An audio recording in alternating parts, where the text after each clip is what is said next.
Assalamualaikum. Malam. Silakan masuk, Pak. Izin, Pak. Saya Reza. Silakan masuk, Pak. Dan langsung duduk saja. Baiklah, selamat siang. Perkenalkan nama saya Randa Putra Canyago. Saya merupakan HRD di perusahaan Sinekarya ini. Dan pada siang hari ini saya akan mewawancarai Bapak sebagai seorang kandidat yang akan mengisi posisi sebagai seorang trainer di perusahaan kami.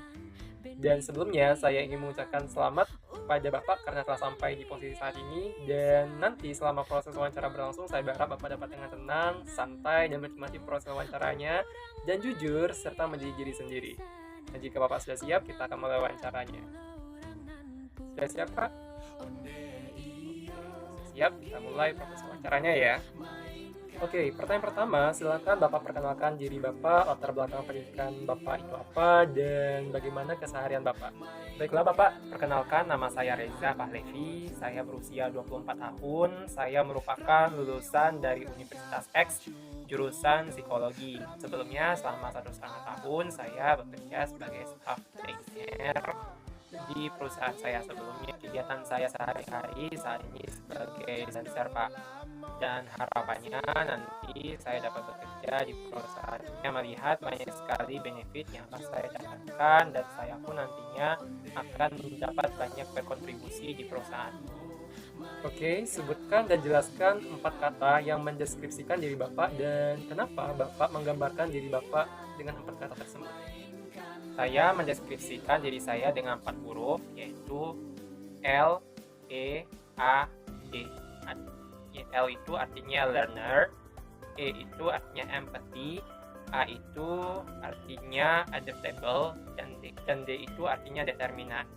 Nah, sebagai seorang learner artinya saya terbuka untuk mempelajari hal baru, dan saya tidak ingin menutup apapun yang ingin saya pelajari terkait dengan hal baru.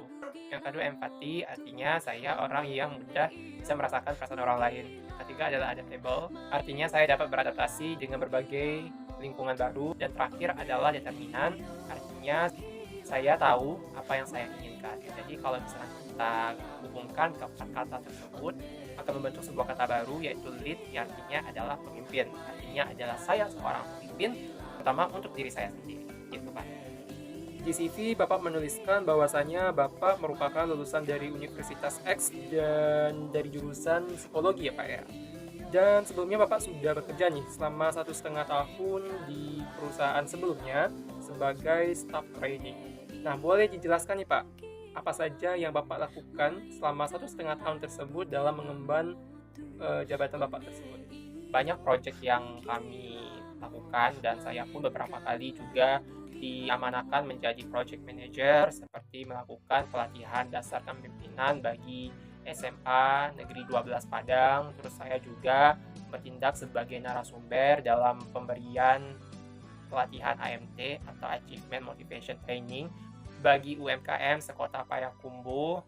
Saya juga menjadi staff trainer saat melakukan penyusunan dokumen sekolah aman bencana di sekolah-sekolah tingkat sekolah dasar dan sekolah menengah pertama di Kabupaten Pasaman. Nah, ketiga kegiatan tersebut saya lakukan pada tahun 2022 yang lalu. Oke, apakah selama Bapak bekerja sebelumnya, Bapak pernah mengalami mungkin konflik atau kendala dengan rekan kerja Bapak? Nah, pernah nih Pak, satu kali saya itu beda pendapat untuk melakukan kegiatan vaksin gitu Pak. Saya sudah nih Pak, sudah menerangkan ini loh yang bagusnya gitu kan, tapi teman-teman saya terus menolak gitu kan. Nah, posisi saya itu ya wajar lah, kayak kalau kita sudah tahu nih ini akan berhasil tapi nggak diterima, ya sebenarnya lah kecewa gitu kan. Tapi saya nggak langsung marah gitu kan, saya coba nih melobi teman-teman saya perlihatkan, ini loh kalau misalkan saya nih ya melakukan hal ini dampaknya seperti ini. Nah, saya melakukan itu kemarin tuh Pak. Ya, jadi saya di sana tuh bertindak sebagai seorang negosiator, terus juga memberikan solusi lah ya kan. Lalu bagaimana hasilnya Pak?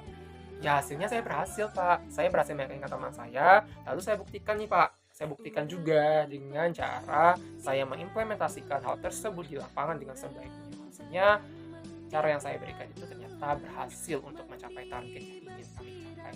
Gitu Pak. Lalu bagaimana cara Bapak menyusun program kerja nih Pak? Ya seperti saya jelaskan tadi sih Pak, biasanya saya itu kan melakukan asesmen dulu nih kepada pengguna jasa kami. Ya apa sih kebutuhannya, apa sih kendalanya. Nah kalau misalkan sudah dapat ya, lalu kita petakan permasalahannya, lalu saya mengajak nih diskusi rekan-rekan kerja saya. Kira-kira intervensi seperti apa sih yang perlu kita lakukan nih dengan permasalahan ini. Nah dari sana juga kalau misalkan kita sudah menentukan intervensi seperti apa, lalu kita bikin nih Pak kayak timeline-nya gitu. Apa saja yang kita kerjakan dalam waktu tertentu. Nah setelah itu saya balikan lagi nih kepada pengguna jasa, pimpinan pengguna jasa. Bagaimana nih Pak? Ini apakah sudah oke bagi Bapak? Kalau misalkan sudah oke, kita go-kan. Kita persiapkan intervensinya seperti apa, lalu kita jalankan. Dan terakhir tentunya adalah penyusunan laporan sebagai bentuk kredibilitas dan pertanggungjawaban kita sebagai penyedia layanan. Gitu, Pak. Nah, baiklah Bapak, terkadang ya dalam kita melaksanakan pekerjaan, kerap kali kita dihadapkan dengan hal-hal di luar prediksi kita. Nah, pernahkah Bapak mengalami hal tersebut? Jika pernah, bagaimana Bapak menanggapi hal tersebut, Pak?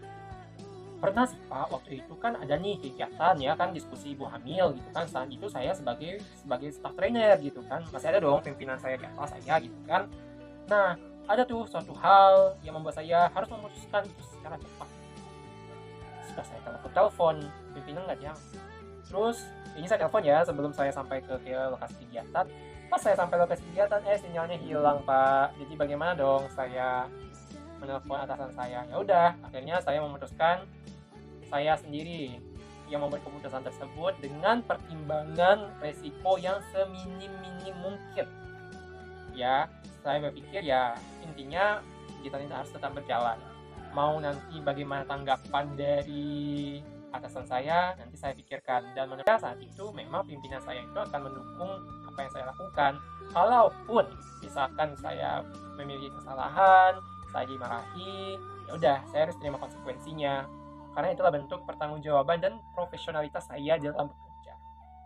Gitu Pak. Nah berkaitan dengan pencapaian nih Pak, kira-kira pencapaian seperti apa sih Pak yang pernah Bapak dapatkan, dan lalu bagaimana cara Bapak untuk mencapainya?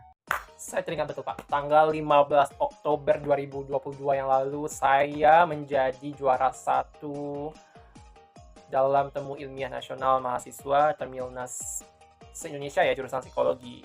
Saat itu saya baru mengalami kecelakaan Pak. Nah, saat itu saya juga nih Pak dihadapkan sebagai seorang project manager untuk melakukan kegiatan latihan dasar kepemimpinan untuk siswa SMA dan 12 Padang.